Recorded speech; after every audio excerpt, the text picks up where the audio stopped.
Uy, Boss! uy! Kumusta? Sampung taon na tayo din nagkita. Kumusta? Ay, Rainier, kamusta na? Ayos lang. Aba, Ayos lang.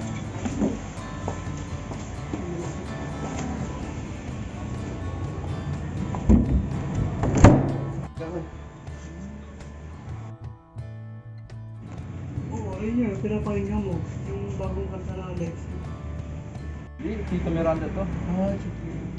Di ba napakaluma na yun? Kasi yung bago ngayon, Twice. Ano yun? Like it, like it. Tito Miranda was born on February 7, 76. Miranda attended grade school and high school at the Ateneo de Manila University, where he met Gabriel Ignatius, also known as Gab J. Chiki. He's a Filipino guitarist, singer, songwriter, and one of the founding members of Filipino band Parokya ni Edgar. Francis Vincent, also known as Vinci, or Montaner, is a Filipino singer best known for his work with the band Parokya ni Edgar, where he served as a backup vocalist and one of its founding members. He left Parokya ni Edgar in late 2012 after a near 20-year stint with the band, but returned in late 2016.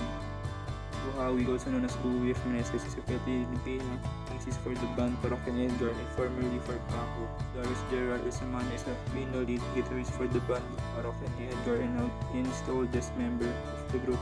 Ferdinand Dindin A. Moreno is a Filipino drummer for the band Parokya ni Edgar. And lastly, Alfonso, also known as Tito Boy Miranda Jr., is a Filipino singer, songwriter, and actor best known as one of the founding members and the singer for the band Parokya ni Edgar.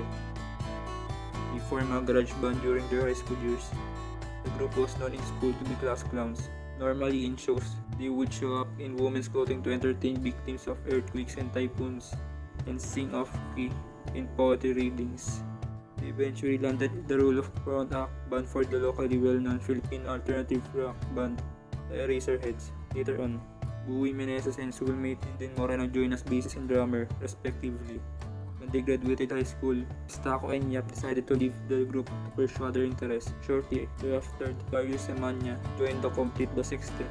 Originally, Parokya ni Edgar was called Comica Reef. However, they decided to change the name in homage to an only Mitangere joke in their student days. Later on, Parokya ni Edgar performed regularly in Club Dread, one of the famous clubs in Manila during that time. The band slowly gained popularity during the height of the Filipino rock explosion, with the local rock community opening up to the influence of foreign grunge acts such as Nirvana, Pearl Jam, and Soundgarden.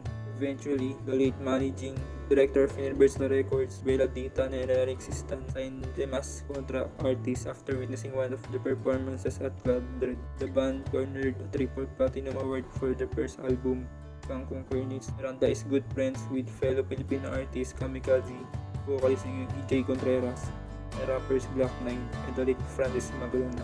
Miranda is not a member of Alpha Kappa Rho fraternity in Ateneo de Manila University batch 1994. Miranda is also notable amongst the public as a fishing enthusiast known to be a heavy smoker since high school.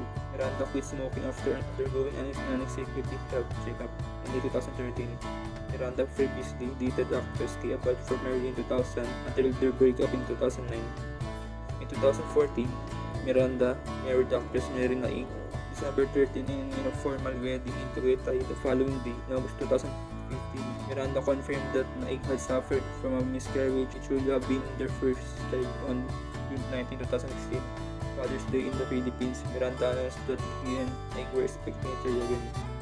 Yan dahil lang, ba't gusto mo si Tito Miranda?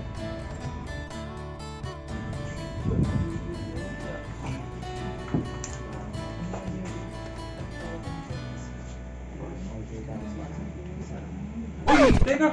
Nasaan si Troy? susunod na lang daw. Eh, anong oras na? Tawagan niyo nga muna! Baka ano? Ay, tawagan niyo muna si Troy.